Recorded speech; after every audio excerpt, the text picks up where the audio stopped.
Hi there and welcome back to my channel for my oldies but goodies. And if you're a newbie here, welcome. What to do. I'm excited to have y'all here with me and I hope you join our growing community. Let us get into the video without further ado.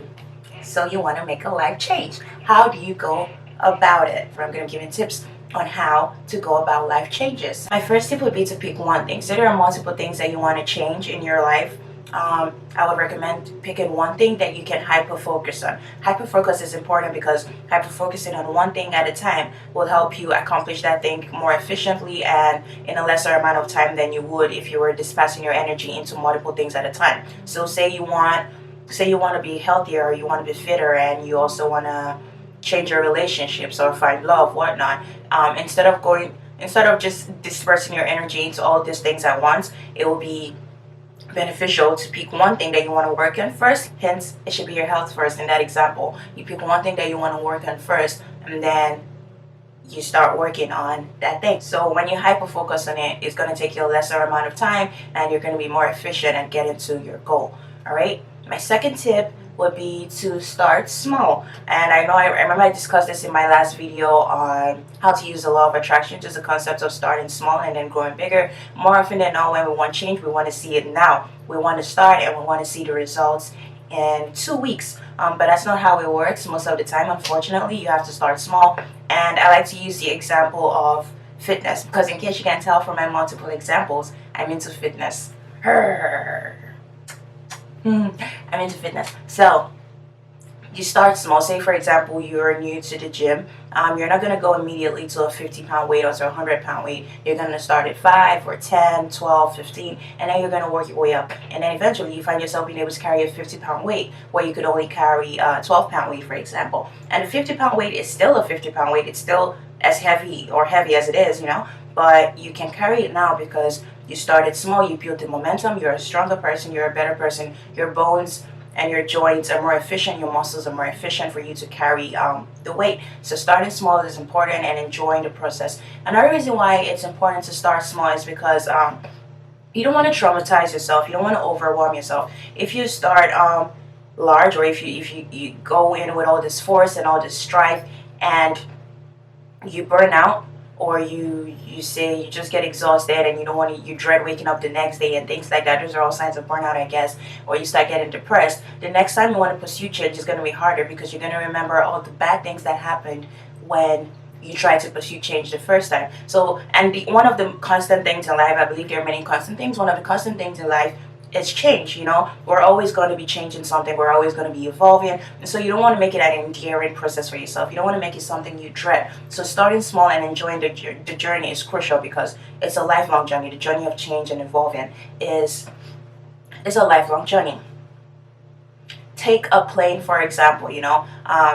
I was on a plane to Chicago just a couple weeks ago, and the plane starts slow on the, I forget what it's called, but the road thing they go at, they start slow and then they start building momentum and then they get faster and faster and faster until the takeoff. So you start slow, you get faster at it, you get more efficient, you get better at it, and then your takeoff happens. Okay, so enjoy the process. Chillax. You're gonna, as long as you do the work and abide by the principles that are attached to the change you're trying to achieve, you're gonna get the results. What was that? It was nothing, but I have a knife by me just in case. Because I don't play that. If anyone is going to get off, it's not going to be me. It's going to be the intruder, Anyway, yeah, so start small and build momentum. And you get there. You will. My third tip would be to find a mentor or a coach, someone who is vast in knowledge or experience in the area of whatever it is you're trying to change, and who can help you just get from point A to point B, who can help you with accountability and with knowledge. And if you're like me and you're pretty much super introverted or a loner and you don't really have like any physical mentors, you can find mentors on YouTube. That's been my life hack of the century, really, is just finding people who are very knowledgeable in whatever area I'm trying to find change, and people who I can listen to. You listen to them over and over again, and you're transforming your mind. And in the process of transforming your mind and learning more, your surroundings naturally adapts to the transformation that's happening in your mind. So you find a mentor, someone whose messages, whose books, whose podcast or videos you can watch on and on and on to change your mindset and to change on and to upgrade your knowledge bank, or someone who can coach you, through the process. I think one of the things that I feel like I could have done better in my fitness, it wouldn't have taken me as long as it did to get here if I'd gotten a coach earlier on in my fitness journey, as opposed to just experimenting when there was already just science-based and science-backed research that could have helped me, just get from where I was to where I am now more efficiently. So, and I mean, I don't regret it. I don't regret experimenting, because now I know what I love, what I don't like. I know a lot more about myself in that sense, But I'm saying, if you don't want to experiment, if you don't have the time for experimenting and all that stuff, and you just want change, then it will be best to find a mentor or a coach, someone who has the knowledge and the principles and can help you get from where you are to where you want to be. All right? So find a coach. Following the concept of just finding someone you can listen to, also working on reprogramming your mind. More often than not, the things we want, we don't have, not necessarily because of what's going on around us, but because of our mindset. And so, it's important to work on your mindset first. I like to divide them into two groups. There are external factors, and then there are internal factors. The internal factors are in control of our outcomes, not the external factors. Things could happen in life, a parent could pass, you could get in an accident, your house could be taken away from you, your job, you could lose your job. These things are external factors. They may stand as delays, they may stand as setbacks, they may stand as roadblocks, but they're not necessarily the factors that determine your outcome or your ability to grow as a person. It's your internal factors. So once you change your mind, and this is literally the premise of my whole work, just being able to change your mind to change your life. So once you change your mind, you're able to change your life, regardless of wherever it is you are. So start at the mind. Just as even just in conjunction with starting small, start at the mind level. Because the reason why it's important to start at the mind level is because you could do all this work. Going back to fitness, for example, you see people who do all this work, they eat healthy, they work out, and then they lose weight for a short period of time, and then they gain it all back. It's not necessarily because the work didn't work. For one, they may have gone in way too intense, just like we talked about starting small. They may have started very large and crashed and burned and weren't able to sustain the journey.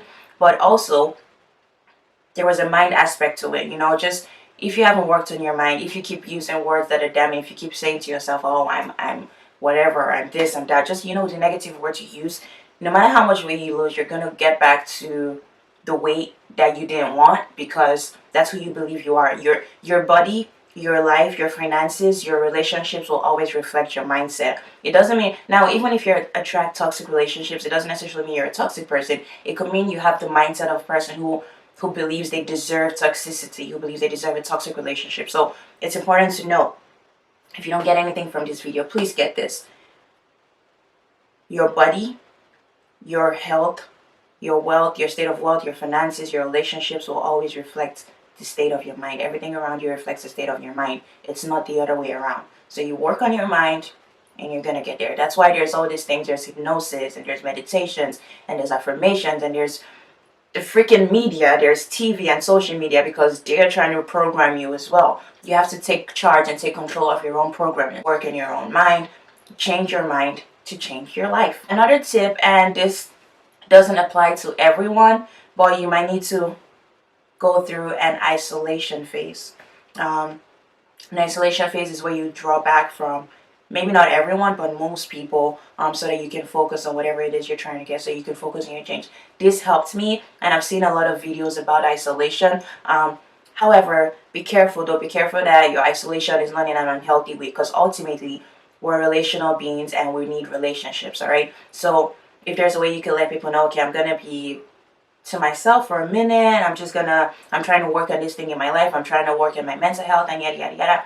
Just tell people. I mean, you don't need to tell people. This is just me being nice and saying that. But don't be rude about it. Don't just burn off bridges. Unless there are bridges you need to burn, then burn them. Set that motherfucker on fire. Burn them. But if you don't need to burn them, if they're good people, then don't burn them. And if you do burn them, just be graceful to yourself, learn from the process, and keep going. I'm speaking as someone who has burned a lot of bridges with good people, good and bad people. There are some I burned that I just really didn't care. I was like, you weren't good for me anyway. And there are some I burned that I was like, yeah, that was a very good person. Why did I do that, So burn the bridges you need to burn, and for those whose bridges you don't want to burn but you still would need your isolation from them, just let them know, like, yo, I'm going through this. You don't even have to go into details, you know, you don't have to tell the world your business. Just be like, I'm going through something, I'll need some time, I'd appreciate it. When I'm done or when I'm ready to come back out, I'll be sure to let you know. Just be nice, be a good person to the people who are good to you. Even the people who aren't good to you, be a good person to them, but you don't have to keep them around, is what I'm trying to say. Another tip is to seek help from family and friends. And I know some of us don't like asking for help. I used to be that person, and now I just love asking for help. I'll ask anyone who will help me for help, all right? Because I don't want to do life alone anymore. And I'm a very helpful person. I'm the kind of person who's always given. So you know what? I deserve to be given. So I deserve to take every now and then, you know. I had to that's something else I had to work on in me, just not wanting to ask people around me for help. I've learned that is what family and friends are there for. They're there for the good times and the bad times. So use them in both, and let them use you too. And by use, I don't mean the toxic kind of use, you know. Use them and let them use you. Be there to serve and be served. All right. So ask for friends, for family. Ask your family members and your friends to hold you accountable. Ask them to help you in any way they can. Ask them to pray for you. Ask them to stand with you when you cry. Ask them to cry. Well, not cry with you, but be there for you when you're crying. Just ask for help in the little ways, you know. And in conjunction with that, also give help. Sometimes just being of service to other people makes our problems, our challenges seem smaller in the light of things, and it makes us, it's a healthy way of escape, you know. Sometimes we escape through food and through binging TV shows. Those aren't necessarily healthy all the time, but escaping in the sense of service to other people, or just going on a walk, or there's a way to escape that could be healthy, is what I'm trying to say. So being of service to people could help you take your mind off things for a while and help you realize that things aren't as bad as they seem and things like that. So be of service and be served. Help and be helped. Another tip is, don't be too hard on yourself. As babies, we fall on the ground when we're learning to walk, and we get up. We crawl, we fall, we get up. We see people around us laughing about it when we fall, so we think, you know, it ain't that bad, and we get up, and then eventually we're able to walk, and we're able to run, and we're able to fly. And I'm joking, no one's flying, but you get the point. And this is your life for the rest of your life. You learning to walk and learning to talk was a template for the rest of your life. You're gonna start things and you're gonna fall and you're gonna suck at it and you're gonna get up. And if you're blessed enough to not have toxic people around you, they're gonna laugh about it and you're gonna be like, oh, this ain't that bad. And you're gonna keep going. And you're gonna fall again and you're gonna get up again and you're gonna go again, and then you're gonna do it until you're able to run. Okay, that's the template for the rest of your life. So don't be hard on yourself. If you weren't hard on yourself when you were learning to walk and when you were learning to talk and whenever else, then don't be hard on yourself now, because that's how life works. This doesn't mean don't be accountable. I think I've spoken about accountability like 3 times now already. So I'm not saying don't be accountable. I'm saying don't be hard on yourself in a damning way, in a way that becomes toxic for you and your growth, okay? Take accountability, take stock, be like, what could I have done better today? What could I have done better this week? How could I have done this more efficiently? Ask yourself these questions and learn and change and grow till you're able to fly, run, whichever one you know what, if you want to fly, go for it. But don't be hard on yourself. Be patient with yourself. Be patient with the process. See what works. See what doesn't work. Have a timeline so you know what you're expecting from yourself and you know what you're expecting from your results. Have a realistic timeline so you know what you're expecting from yourself and your results. That way you don't have to be, because if you don't have a timeline at all, then you're not going to know how you're progressing or when you're progressing. So have all these timelines, and even in your broader timeline for what you want, have like shorter timelines for shorter goals and for shorter marks, so that you know how you're progressing through the whole period. My last and final tip would be to be strategic.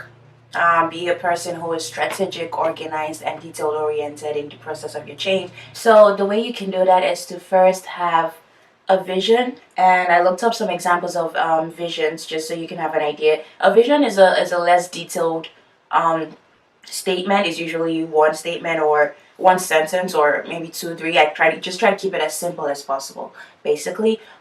So a vision is usually a sentence or 2. It's not super detailed, but it's detailed enough for you to see it and know, yeah, that's the goal. All right, that's the vision. So here are examples of some visions. becoming financially successful, living my best life. I don't know if that's a vision. It's not. Developing work-life balance. Now that's a good vision. Overcoming introversion and making connections. First of all, I don't think introversion is something to overcome, but I get the idea, and that's an example of a vision. Giving myself a better future. Let's see. I want to see if there are any like becoming a good communicator. That's definitely a good vision. Being the healthiest version of myself. That's just my example. Being the healthiest version of myself. That's a good vision. Becoming a positive force. That's a good vision. So you get the idea. It's really just one sentence. Not super detailed, but detailed enough that you know what the person is working towards. Start with the vision so you know what exactly it is you're working towards. And then under the vision, you have little goals that serve as markers so you can track your progress towards your vision, And then under the little goals, you have plans. You have the plans to achieve those little goals, which ultimately help you achieve the vision. So strategy and organization, you start with your vision, you go on goals, under goals, you have your plans. And now I think it's important that when you're planning to have a trial phase, because sometimes we could have all these plans, we could overestimate our ability, or we could underestimate our ability. So having a trial phase with your plan will help you see whether or not the plan is a good plan and a good fit for your lifestyle and your personality and things like that. So have your plan, have like a trial phase, however long you want it to be, and then go from there. Decide if there's anything you need to tweak. And don't be afraid to make little changes to your plans and goals as you need to. The vision needs to stay the same. The vision is where we're headed. The destination isn't changing. If this is a GPS or a flight, the destination isn't changing. However, you can change the roads and you can change the trajectory of the map and things like that. But the destination remains the same. So don't be afraid to change your plans and your goals. Just stick to the vision. Don't change that. That is it for today. I hope this was mighty helpful. I know it helped me. Have a good week, and I will see you next week. Bye-bye.